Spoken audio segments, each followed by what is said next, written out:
एक पिता के पास फोन आता है कि उसका बेटा जो अपनी ससुराल में घर लेकर रहा करता था वह इस दुनिया को छोड़कर जा चुका है और आपको फौरन से यहाँ पर आना है। जो पिता है वो वहां पर जाता है तो वहां देखता है कि उसके ससुराल वालों ने उसके अंतिम संस्कार की तैयारी कर दी है और तभी जो पिता है वो पोस्टमार्टम के लिए कहने लगता है। लोग मना भी करते हैं, कहते हैं कि क्यों इस तरह से दुर्गति क्यों करवाते हो, लेकिन वो इस बात पर जिद अड़ जाता है और उसके बाद पोस्टमार्टम करवा ही डालता है। लेकिन जैसे ही पोस्टमार्टम होता है तो उस एरिया के अंदर इस बात की चर्चा होने लगती है कि पिता ने आकर वो भेद खोल दिया जो कि छुपा हुआ था और वो लोग उसे छुपाना चाहते थे। क्या हुआ था ऐसा और किस वजह से पिता ने अंतिम संस्कार होने से मना किया और पोस्टमार्टम करवाया, पूरी सच्चाई के बारे में जानने के लिए वीडियो को अंत तक जरूर देखें। नमस्कार दोस्तों, मेरा नाम है जीतू और आप लोग देख रहे हो पंचायत चैनल। और पंचायत चैनल को आपके सपोर्ट की बहुत ज़्यादा ज़रूरत है और आप ज़्यादा से ज़्यादा अपना सपोर्ट इस पर दिखाएं। आज की एक स्टोरी जो स्टार्ट होती है वो होती है राजस्थान के अजमेर से। राजस्थान के अजमेर में एक मनोज नाम का लड़का रहा करता है जिसके घर में उसके माता पिता हैं, भाई बहन हैं, बड़ा पूरा परिवार है। यहाँ पर जो मनोज होता है वह बचपन से पढ़ने लिखने में काफ़ी ज़्यादा होशियार होता है और पढ़ाई लिखाई करके वह फौज में जाना चाहता है। यानी कि बचपन से उसका ये सपना है और धीरे धीरे जैसे ही समय बीतता है तो समय के साथ साथ उसका सपना साकार भी होता है। जब वह पढ़ाई लिखाई कर लेता है तो फौज का फिजिकल देखने के लिए जाता है और वहाँ पर उसका नंबर भी पड़ जाता है। क्लर्क की पोस्ट पर वो लग गया था और जब वह क्लर्क बन जाता है और उसके बाद जो माता पिता होते हैं उसकी शादी के बारे में सोचने लगते हैं, क्योंकि बच्चा जवान भी हो गया है और कमाने भी लगा है। तो इसी वजह से वो सोचते हैं कि क्यों ना आप बेटे की शादी करा दें। रिश्ते भी ढेर सारे आते हैं और उन्हीं रिश्तों में से एक रिश्ता आता है दीपिका नाम की लड़की का। दीपिका जो कि राजस्थान के कोटा शहर की रहने वाली है और देखने में बेहद ही खूबसूरत है। जब माता पिता उस लड़की की खूबसूरती को देखते हैं तो एकदम से उसे पसंद कर लेते हैं, सोचते हैं कि कोई बात नहीं, खूबसूरत तो है, और इसी के साथ अपने बेटे की शादी करा देते हैं। यहाँ पर जो मनोज होता है उसे भी लड़की बहुत पसंद आती है और उसके बाद दोनों की शादी हो जाती है। शादी होने के बाद दोनों कुछ दिनों तक तो अच्छा समय बिताते हैं और उसके बाद जो मनोज है वो ड्यूटी पर चला जाता है। मनोज ड्यूटी पर जाता है, फिर वापस आता है, उसके बाद अपनी पत्नी के साथ समय बिताता है और धीरे धीरे करके समय बीतते बीतते इनको 2 बच्चे भी हो जाते हैं। पहले एक बेटा होता है, उसके बाद एक और बेटी होती है और जब बेटा और बेटी हो जाते हैं तो उस टाइम तक घर के अंदर थोड़ा बहुत कलह का माहौल होने लगता है, जेठ जेठानी वगैरह का। और उसी समय यहाँ पर जो पत्नी होती है दीपिका, वह एक दिन अपने पति से कहने लगती है जब वह ड्यूटी पर जा रहा था कि ऐसा ना करें, मैं अपने मायके में रह लिया करूंगी, तब तक आप वहाँ से वापस आते हो और जब यहाँ पर वापस आ जाओगे तो उसके बाद आपसे यहीं पर मिल लिया करूंगी, यहीं पर आपके साथ रहा करूंगी, क्योंकि यहाँ पर घर वालों की याद आया करती है और घर वाले भी कई बार लड़ाई कर दिया करते हैं और इसी वजह से लड़ाई नहीं होगी। इस बात को सुनकर मनोज को भी इस बात से कोई भी आपत्ति नहीं होती है और वो कहता है कि ठीक है, तुम आराम से रह सकती हो, कोई भी दिक्कत नहीं है।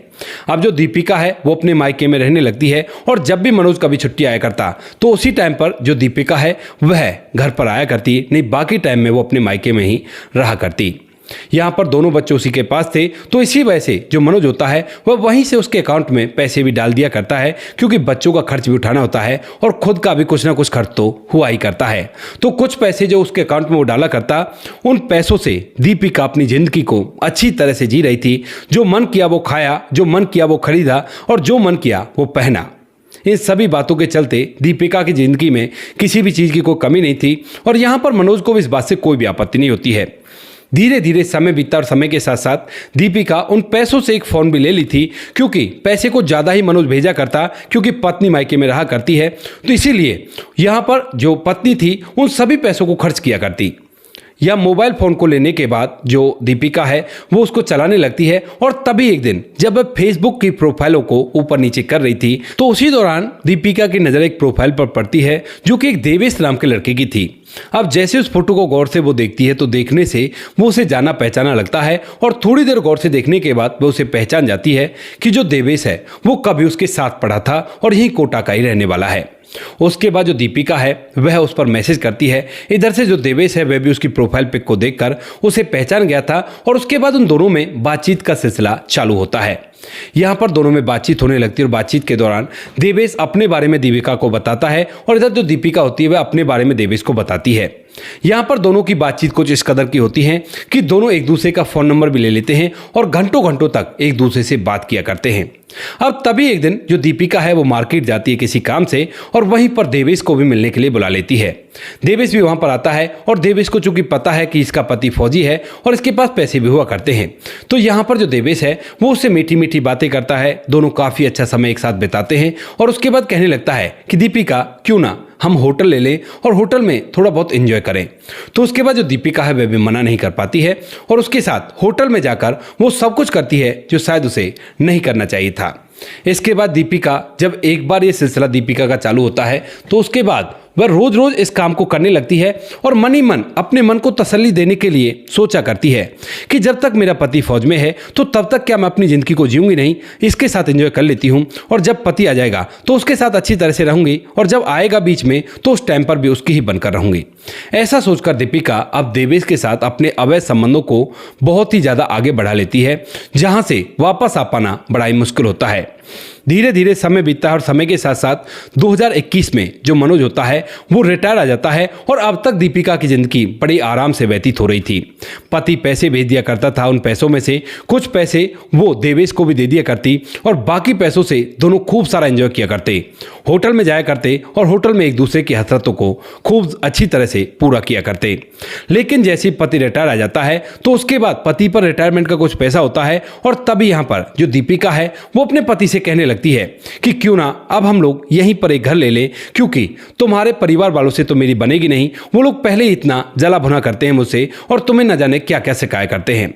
अब इस बात को सुनकर जो मनोज होता है वो सोचने लगता है कि कोई बात नहीं, बेचारी इतने दिन मुझसे अलग रही है तो इसकी बात को मान लेता हूँ। ऐसा ही सोचकर जो मनोज होता है वो कहता है कि फिर हम कहाँ रह सकते हैं। तो वो कहती है कि यहीं पर एक घर ले लेते हैं और उसी के अंदर रहेंगे, ऑन रोड ज़मीन है, अच्छे सस्ते रेट में मिल रही है, मेरे भैया और पिता बता रहे थे। तो उसके बाद जो मनोज होता है उसके कहे अनुसार उस जमीन का सौदा कर लेता है और वहां पर घर बनाकर अपनी पत्नी के साथ वहीं पर रहने लगता है। लेकिन रहना कुछ ऐसा था कि वह ज़्यादातर अपने माता पिता के पास रहा करता था, क्योंकि इतने दिनों वो माता पिता से भी दूर रहा था। तो अब अपने माता पिता की सेवा करना चाहता है तो आधी सैलरी वो अपनी पत्नी को दिया करता है और आधी जो सैलरी होती है यानी कि जो पेंशन होती है उसको अपने घर वालों को दिया करता है। लेकिन अब ये जो पैसे थे वो काफ़ी कम पड़ जाते हैं दीपिका के लिए और इस बात से दीपिका थोड़ी सी परेशान सी रहने लगती है।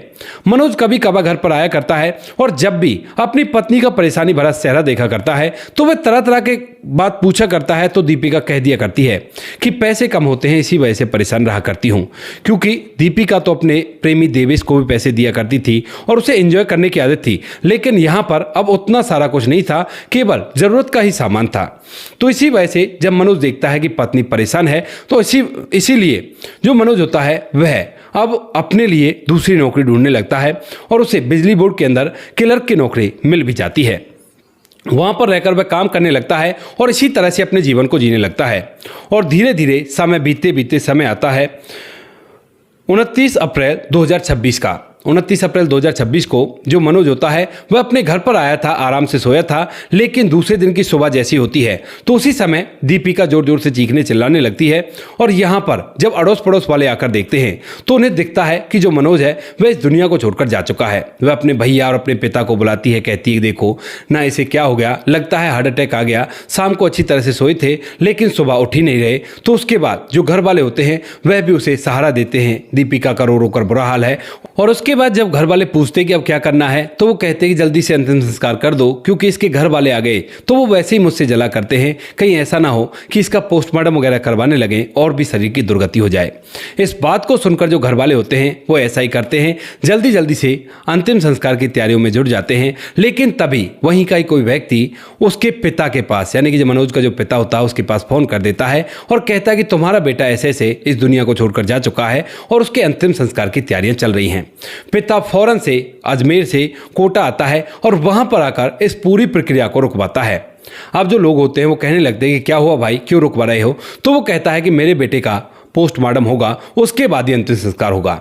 लोग कहने लगते हैं कि ऐसे क्रिया कुपित क्यों करवा रहे हो, क्योंकि अब वहां पर चीटफाड़ करेंगे, ये होगा वो होगा। लेकिन पिता साफ मना कर देता और कहता है कि नहीं, पोस्टमार्टम तो होकर ही रहेगा। अब उसके बाद जो लोग होते हैं वह जबरदस्ती करने लगते हैं, कहते हैं कि नहीं अंतिम संस्कार कर देते हैं और पोस्टमार्टम को रहने देते हैं। लेकिन तभी यहाँ पर जो मनोज होता है, मनोज का पिता जो होता है, वह एकदम से पुलिस को फोन करता है और पुलिस आती है। और आने के बाद अब मनोज की बॉडी का पोस्टमार्टम कराया जाता है पंचनामा करने के बाद।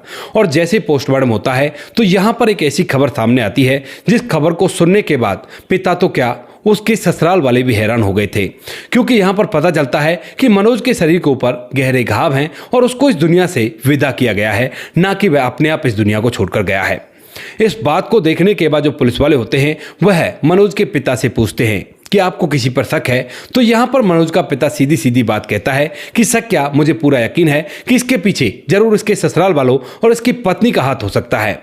उसके बाद जो पुलिस वाले होते हैं वह उसकी पत्नी की कुंडली खंगालते हैं, जो कि रो रो कर बुरी तरह से व्याकुल हो रही थी अपने पति की मौत में। लेकिन जब वह कुंडली खंगालते हैं तो यहाँ पर उन्हें पता चलता है कि यह लगातार एक इस नाम के लड़के से बात किया करती है जिसका नाम देवांश होता है। अब इस बात को देखने के बाद पुलिस वाले लोकेशन वगैरह निकालते हैं तो उन्हें पता चलता है कि एक दिन पहले जो देवेश होता है वह भी इसी घर के अंदर था। और उसके बाद पुलिस का जो शक था वह यकीन में बदल जाता है कि पत्नी इसके पीछे है। वो लोग पुलिस वाले जो होते हैं वह दीपिका को उठाते हैं और उठाने के साथ साथ उन्होंने देवेश को भी उठा लिया था। यहाँ पर जब वह उससे पूछताछ करते हैं तो पहले तो उन्हें बहकाने की कोशिश करती है, लेकिन जब वो बताते हैं कि देखो हमने देवेश को उठा लिया है, या तो तुम बोलो वरना वो तो बोल ही देगा और फिर तुम्हें काफी ज्यादा सजा हो जाएगी। तो उसके बाद जो दीपिका है वो अपना मुंह खोलती है और मुंह खोलने के बाद पूरी कहानी बताती है। कहती है कि साहब मेरे पति को न जाने कैसे शक हो गया था और उसके बाद वो बार बार घर पर आने लगे थे, लेकिन मैं अब देवेश के साथ ज्यादा खुश थी और इसी वजह से यहाँ पर जो देवेश होता है उसके साथ रहने के लिए मैं एक मन में प्लान बनाती हूँ और सोचती हूँ कि अगर मेरा पति इस रास्ते से हट जाए तो उसकी पेंशन भी मुझे मिलेगी और उन पैसों से मैं अपनी जिंदगी को एंजॉय के साथ जी सकती हूँ, कोई भी दिक्कत नहीं होगी। और ऐसा ही सोचकर मैंने ये प्लान बनाया और प्लान के बारे में जब अपने प्रेमी देवेश को बताया तो उसने भी इस बात के लिए एग्री किया, क्योंकि उसे भी पैसे मिला करते थे। उसके बाद देवेश जो होता है वो 29 अप्रैल की शाम को अपने एक दोस्त के साथ उसके घर पर आ जाता है और जो दीपिका होती है वह यह कहकर अपने पति को इंट्रोड्यूस कराती है कि ये लोग मेरी मदद कर दिया करते हैं, कोई बाहर का काम हुआ करता है तो उस समय पर मैं इसे मदद मांग लिया करती हूँ, ये लोग यहीं पर रहा करते हैं और रिश्ते में ऐसे ऐसे लगा करते हैं। तो यहाँ पर जो पति होता है वह भी उनसे बातचीत करता है और बातचीत के दौरान देवेश उसकी तारीफ करता है और इस तारीफ को सुनकर यहाँ पर जो पति होता है वो कहता है कि ऐसा करते हैं, चलो शराब पीते हैं। अब जो मनोज है वह देवेश और उसके दोस्त के साथ बैठकर शराब पीने लगता है, लेकिन तभी अचानक से जो देवेश होता है शायद प्लानिंग के तहत ही उससे छोटा मोटा झगड़ा करता है और इसी झगड़े के चलते दोनों दोस्त मिलकर मनोज को इस दुनिया से विदा कर देते हैं। मनोज को इस दुनिया से विदा करने के बाद देवेश अपने दोस्त के साथ यहाँ से चुपचाप निकल जाता है और ये मामला इस तरह से लोगों के सामने आता है। जब पुलिस को सारी सच्चाई पता चल जाती है तो उसके बाद जो पुलिस वाले होते हैं वो देवेश और उसकी पत्नी दीपिका और साथ में उस दोस्त को भी पकड़ लेते हैं और उन सभी को सलाखों के पीछे डाल देते हैं उचित कार्रवाई करने के लिए। उसके बाद जब ये कहानी निकलकर ससुराल वालों के सामने आती है तो वो लोग भी कहते हैं कि ये तो बहुत गलत हुआ, हमें तो इस बारे में कुछ भी पता ही नहीं था। लेकिन यहाँ पर पिता का कहना यह था कि मुझे लगता है कि ये लोग भी इसमें शामिल होंगे। इसके बाद जो पुलिस वाले होते हैं वह अब आगे की कार्रवाई में जुड़ जाते हैं और आगे जो होगा वो आपको बता दिया जाएगा।